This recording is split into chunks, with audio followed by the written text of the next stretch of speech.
Judea, in the year 132 CE. The Jewish people had been secretly planning a revolt against their Roman overlords. 60 years ago, the Romans had come to Judea and defeated the Jews in battle after battle, and then destroyed their most holy of temples, humiliating them and putting them under their boot. But the Jews have not forgotten the shame they felt while they watched their temple burn, and for decades have been planning to rise up against their oppressors, just like it says they would in their sacred texts. And at one point during this war, it does look like their dreams and hopes of a homeland of their own again, and to rebuild their temple could be realized. But at the end of this war, the Jewish people will find themselves forced from their lands, with many being sold into slavery. And it won't be until 1948, thousands of years into the future, that they will again find themselves being called to return to a land they once used to call their home. Hello everyone, I hope you're doing well. In this video, I'm going to go over the third Jewish-Roman war, known as the Bar Kokhba Revolt. The reason why it has this name is because of the leader of the revolt, who went by the name Simon ben Kokhba, but during his revolt was known as Simon ben Kokhba. Sadly for us, there isn't anything really known about Simon's life before the revolt. The whole uprising itself has various different reasons for happening, and can't be really pinpointed down to a single or first cause that really started it.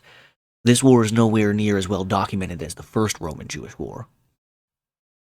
But one of the major causes, though, for sure, was the fact that Hadrian, the Roman emperor at the time, was planning on building a new city over the ruins of Jerusalem called Aelia Capitolina, which would also be the home of a massive temple to Jupiter built right over the foundations of the now destroyed Jewish temple.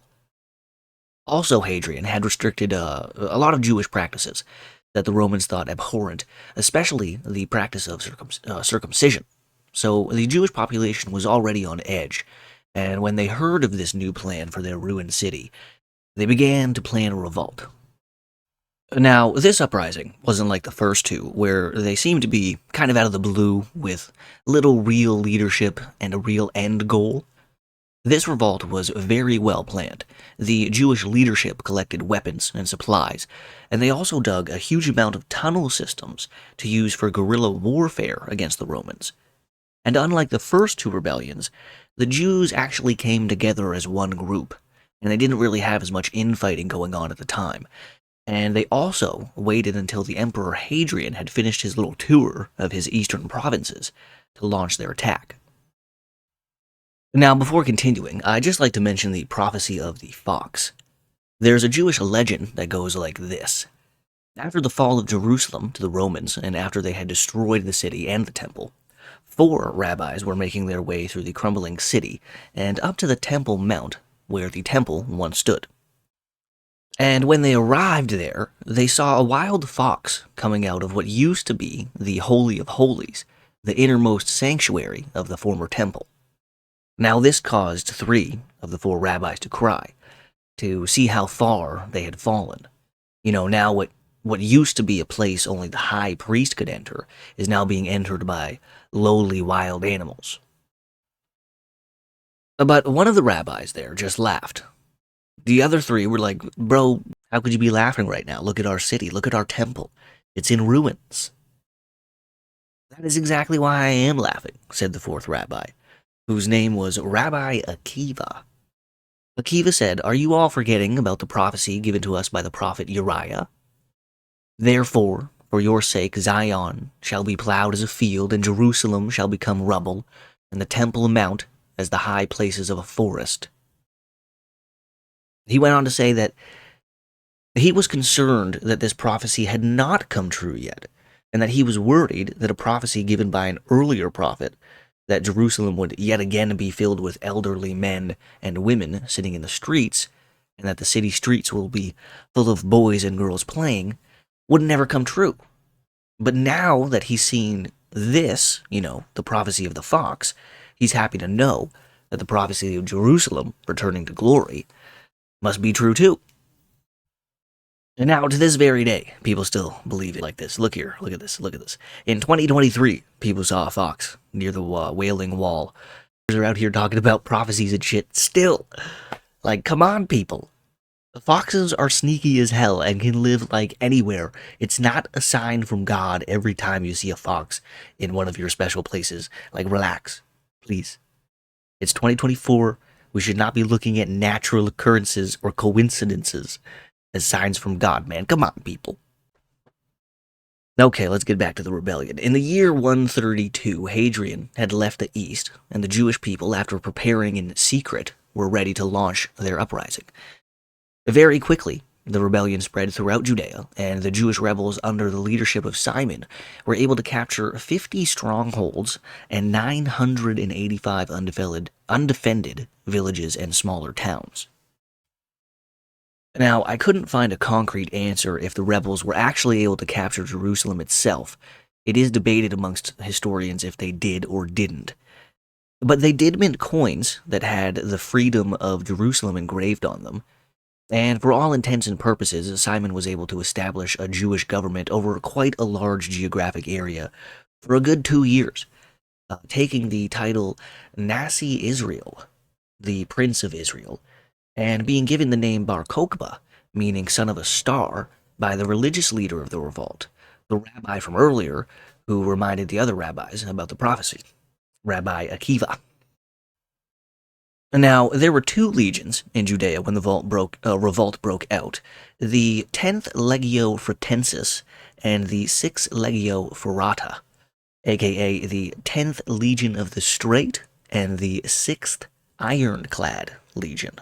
But it's proposed that Simon had around 400,000 men under his command, so clearly 2 legions was not going to be enough to put down the rebellion.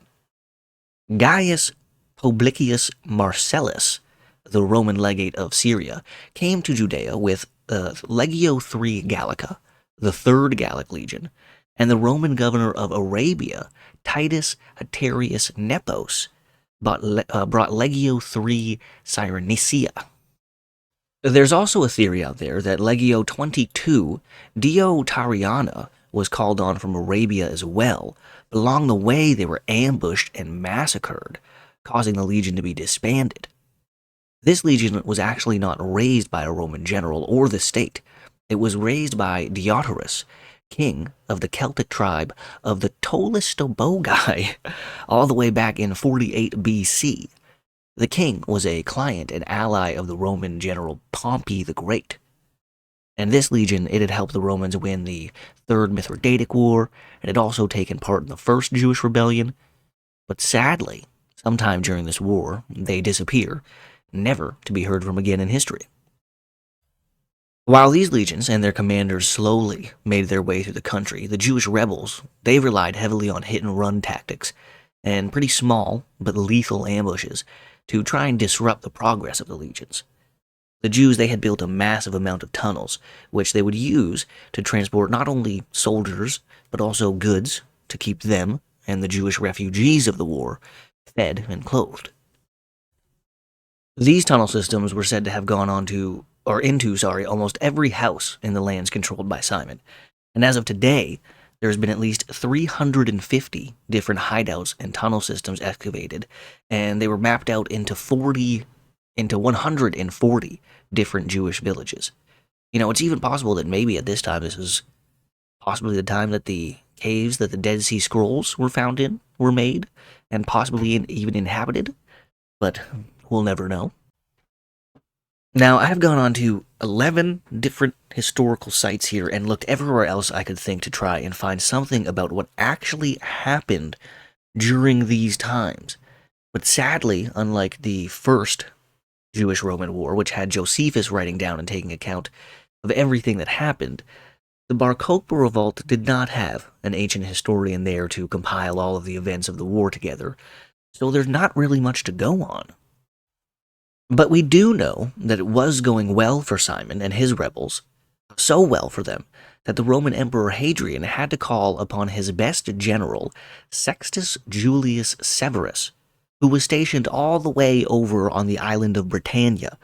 So we can assume that the Jewish rebels, they were doing well enough in this war and causing enough casualties on the Roman side that Hadrian called on a man that was basically like halfway across the world.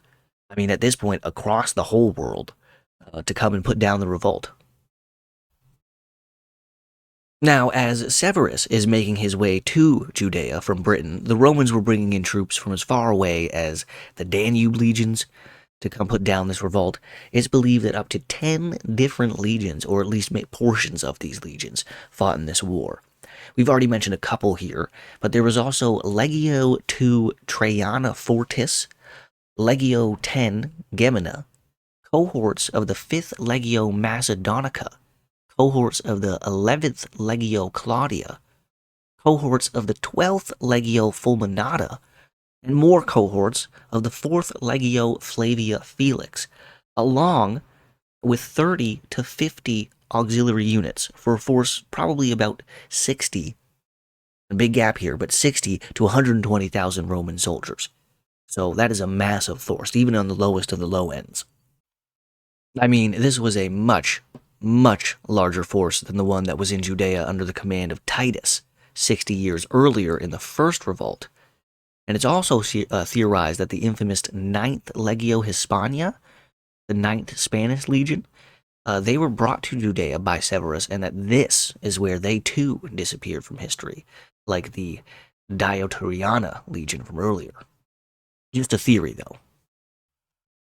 But I don't know. I'm pretty sure the 9th was attacked by the Seal people, and then 20 years later, Channing Tatum went on a quest to reclaim the Lost Eagle and restore honor to his family name, which in the end he did, and found out that the Legion was destroyed, except for a few survivors, and then those men helped defend the Eagle one last time, so Channing could bring it back home safe and restore his family honor. Pretty sure that's what happened. In the year 134, Severus landed in Judea and began his slow, steady, and brutal campaign of conquest. His plan was to go to, besiege, and then take every stronghold held by the Jews and to destroy every little place that they could find refuge in. The Romans are said to have demolished 50 different fortified towns and 985 separate villages, exactly the amount the Jews had taken. A quote from Cassius Dio says, 50 of their most important outposts and 985 of their most famous villages were razed to the ground. 580,000 men were slain in the various raids and battles, and the number of those that perished by famine, disease, and fire was past finding out. Nearly the whole of Judea was made desolate. It wasn't all sunshine, rainbows, and slaughtering for the Romans, though. When writing back to the Senate on the ongoing events, Hadrian left out the customary greeting that all emperors that had come before him used. I and my army are well. He simply put, I am well. The Romans, they were winning the war, but it was costing them enormous efforts and loss of life. The final large battle of the war was the Siege of Betar, which was Simon's main stronghold that was placed quite nicely on a mountain ridge. Again, there is no first-hand accounts, or really any accounts, of the actual siege and then the fighting once the Romans broke in. But it is known from an inscription found near the fortress that the 5th Macedonian Legion, as well as Claudius's 11th Legion, took part in the siege. And we also know that it was a bloody mess once the Romans finally broke in. Jewish sources have the Romans going absolutely berserk, smashing babies against rocks and killing every single person they found, wrapping up Jewish scholars in their scrolls and burning them alive. You know, the typical ancient siege warfare type stuff. The Romans weren't finished with the Jews yet. After losing Betar, Simon, who is presumed to have died in the fighting, the Jews had no defenses against the Romans. Their leadership was destroyed. All the members of the government Simon had set up were captured and executed, with some of them apparently being flayed alive, including Rabbi Akiva. The Roman military, the Roman military forces, they also just went on a sweeping campaign of destruction and pillaging. They pretty much shot out every little village left standing in the region and continued going after the refugees until all of them were either caught or killed. Anyone that was left in the region of Judea when the Romans were done with their bloodlust was forced to leave their homes and land if they were lucky. Many people were sold into slavery, with some sources saying up to 100,000 Jews or more were made slaves, and they were being sold for the price of about one ration food for a horse.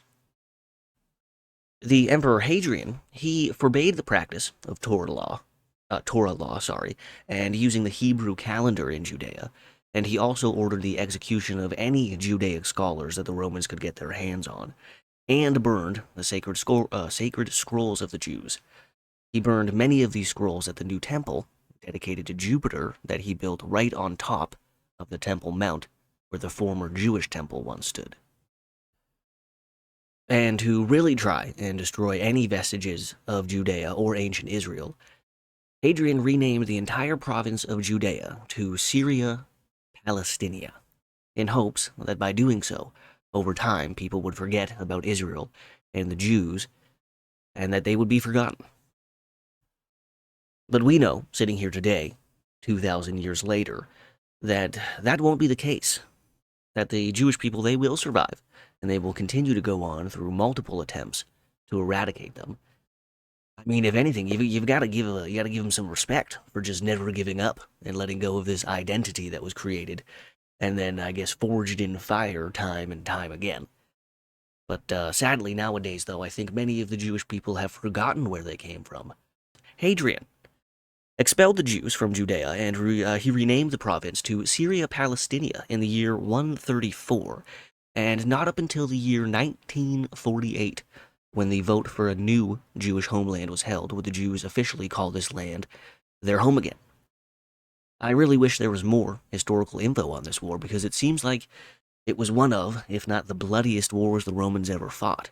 I mean, they had plenty of uprisings before, and had plenty of losses to other peoples, but never did the Romans try and erase the existence of a people like they did here, so the losses must have been absolutely enormous. But that is all I've got for this video. I hope you enjoyed listening or watching, whichever one you do.